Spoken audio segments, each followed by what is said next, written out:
Si je te disais que Dieu t'offre tout gratuitement, mais que ça va quand même te coûter absolument tout, ça n'a certainement aucun sens.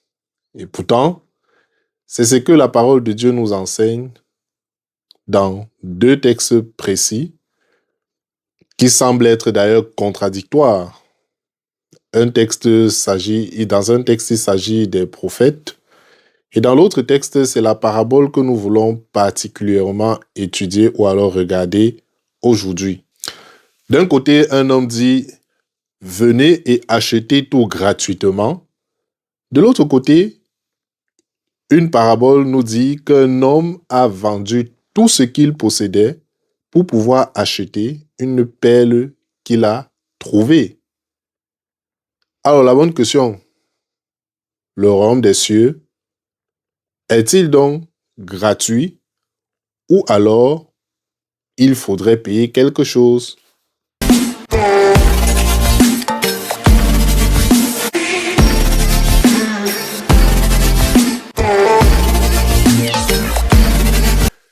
Bienvenue dans les enseignements de Jésus. Aujourd'hui, nous voulons continuer dans cette rubrique que nous avons commencé déjà quelque temps et nous regardons dans cette rubrique si les paraboles de Jésus.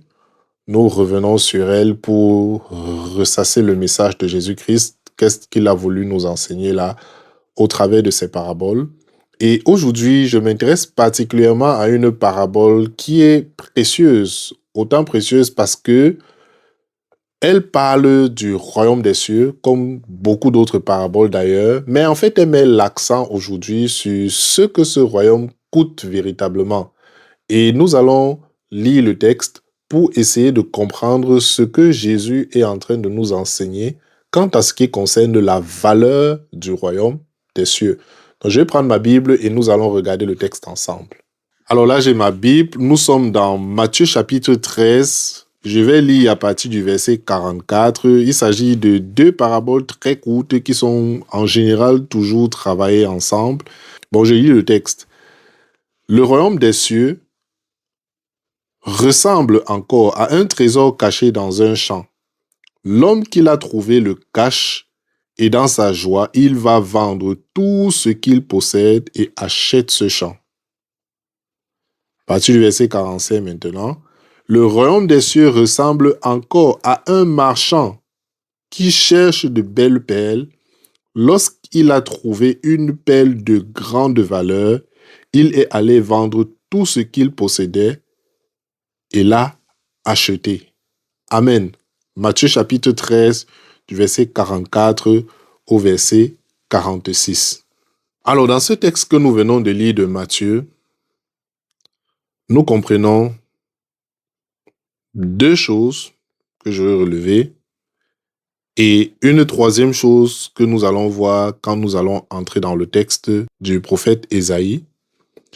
Dans cette parabole, lorsque nous restons à l'intérieur, nous remarquons deux choses. Le royaume des cieux dans la première parabole est comparé au trésor caché, tandis que dans la deuxième parabole, le royaume des cieux est comparé au marchand qui trouve la perle précieuse.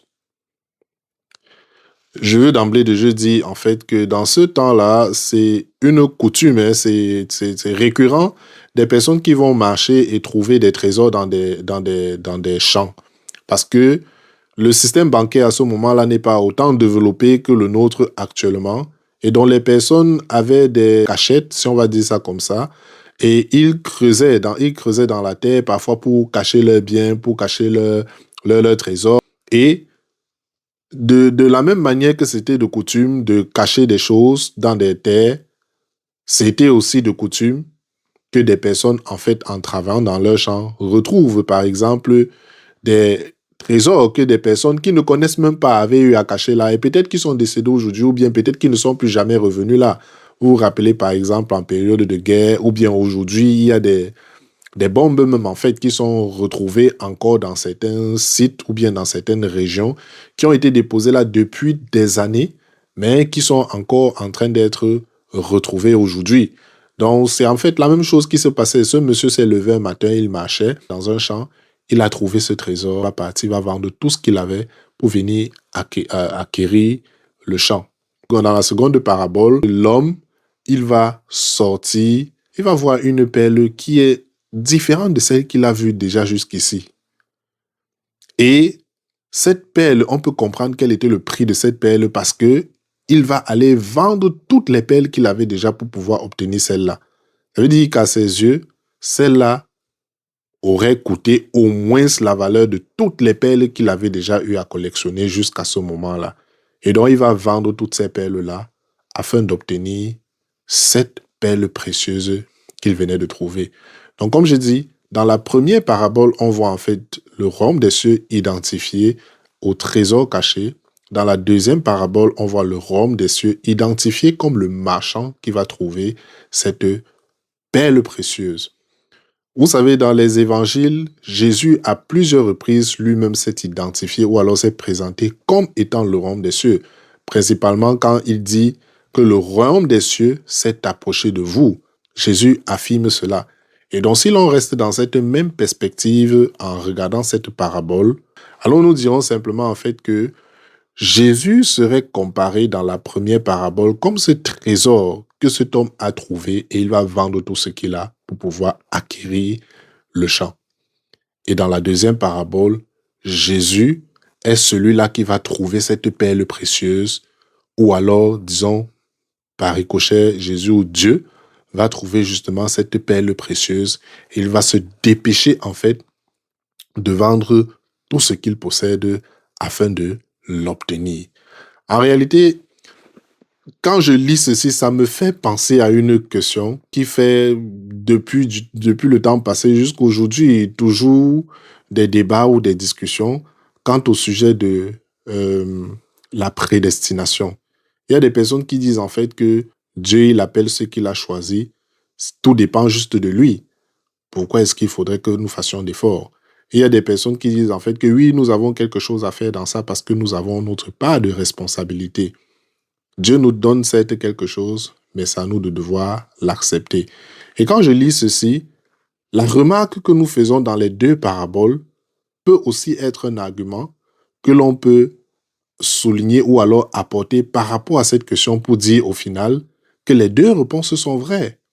D'un côté, Jésus est le trésor que l'homme va trouver et l'homme va faire tout ce qu'il a à son pouvoir pour pouvoir acquérir ce Jésus-là. Et de l'autre côté, on voit en fait que c'est Jésus qui trouve la perle. Et on peut comprendre à ce moment-là, en fait, la perle comme étant nous. Jésus, ou on peut même dire Dieu, qui va trouver cette perle-là, qui est nous, et il va faire plutôt le nécessaire pour pouvoir s'approprier cette perle-là.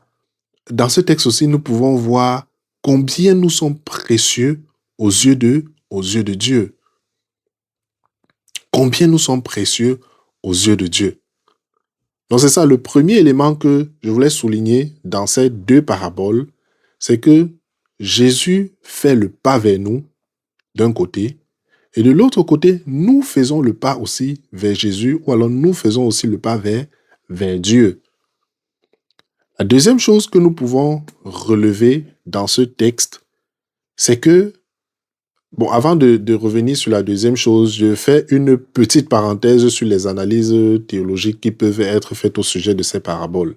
Vous voyez, dans la première parabole, par exemple, où on dit « Le royaume des cieux ressemble à un homme qui a trouvé une perle, il va y vendre tout ce qu'il a pour acheter, et qui a trouvé un trésor, il vend tout ce qu'il a pour acheter ce trésor. » Bon, il y a certaines personnes qui disent aussi que l'homme ne peut pas acheter ce trésor-là, qui est certainement le salut. L'homme ne peut pas se procurer cela. Et on dit, et ils interprètent, ou alors ils voient dans ce texte que l'homme ici serait Dieu lui-même, qui a la capacité de payer le prix que vaut ce trésor. Ce sont des interprétations.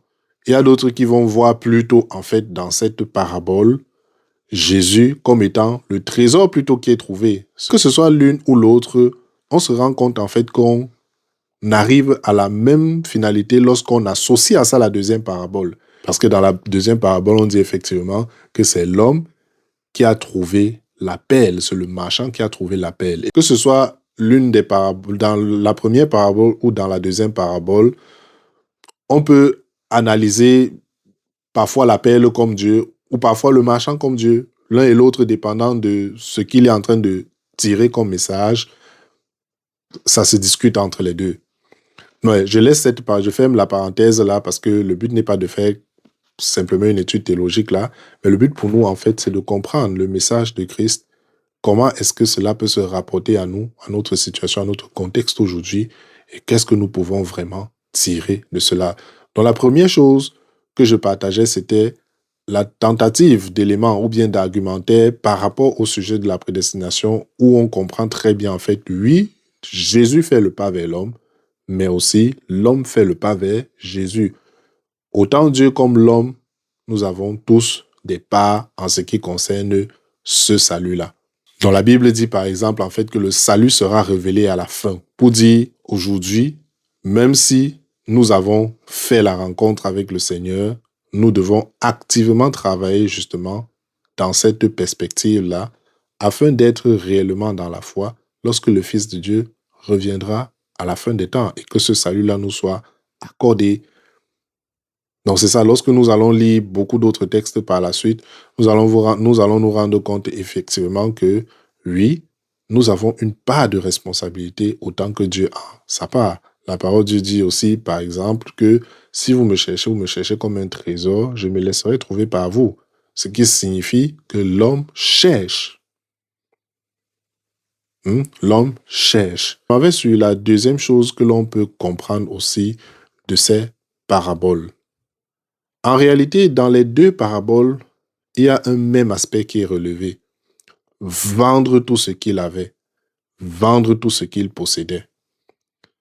Dans la première parabole, on voit en fait que l'homme a trouvé le trésor, il est allé vendre tout ce qu'il avait. Dans la deuxième parabole, on voit la même chose. L'homme a trouvé la perle, il est allé vendre tout ce qu'il avait. Et ça relève du sacrifice qui est fait en raison de ce que nous trouvons de valeureux, ce que nous trouvons de précieux. D'un côté, parce que nous trouvons en la vie que le Seigneur nous accorde, en la vie que nous avons en lui, cette chose précieuse, ce trésor-là, nous sommes prêts à tout laisser pour pouvoir saisir cela. C'est un peu comme si quelqu'un venait te dire, je te donne telle chose gratuitement, mais pour l'obtenir, il faudrait que tu te débarrasses de tout ce que tu avais.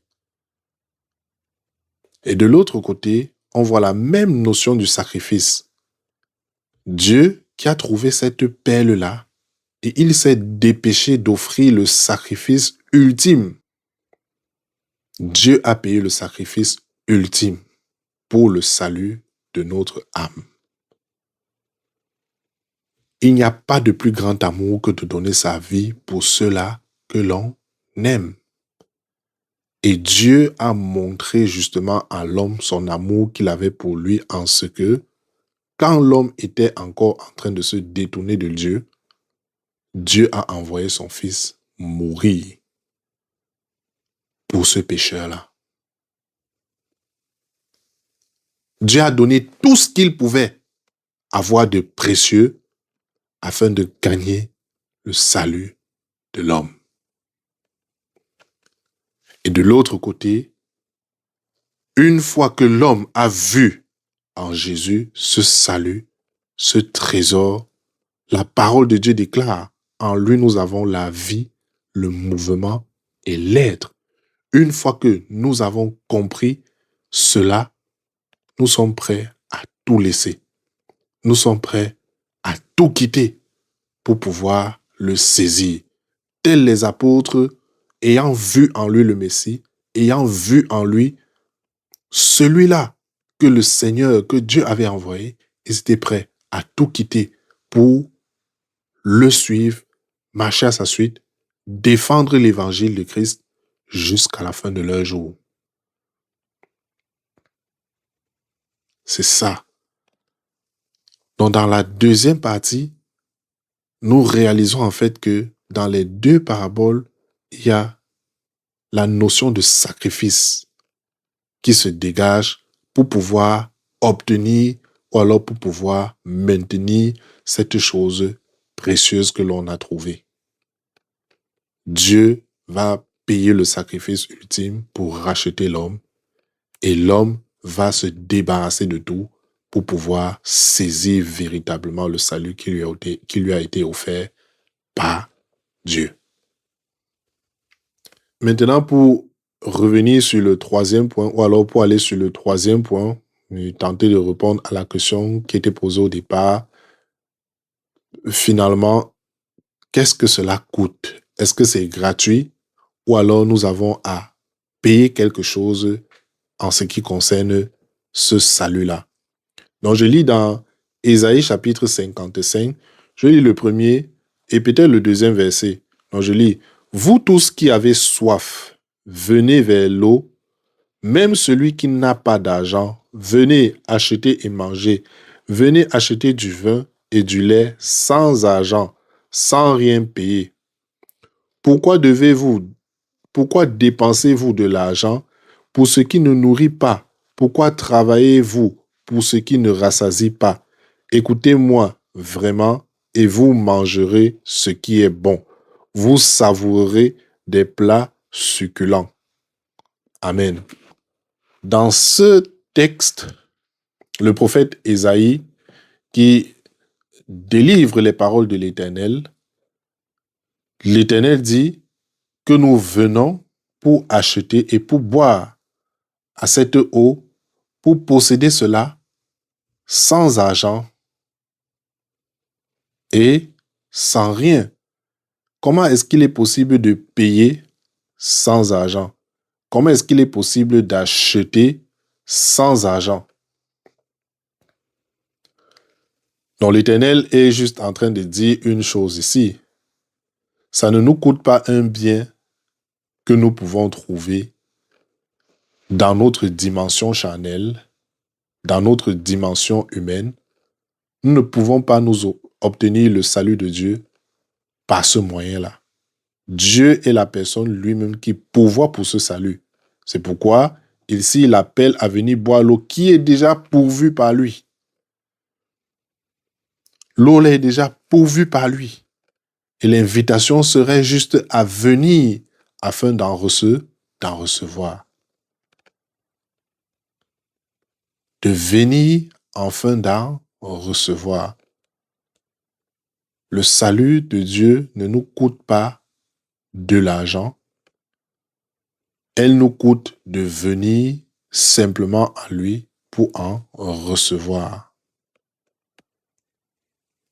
Et lorsque nous l'avons reçu, le sacrifice que nous donnons par la suite consiste juste en fait à notre consécration, à notre plein abandon et à notre renoncement à tout ce que nous étions avant, à tout notre être entier.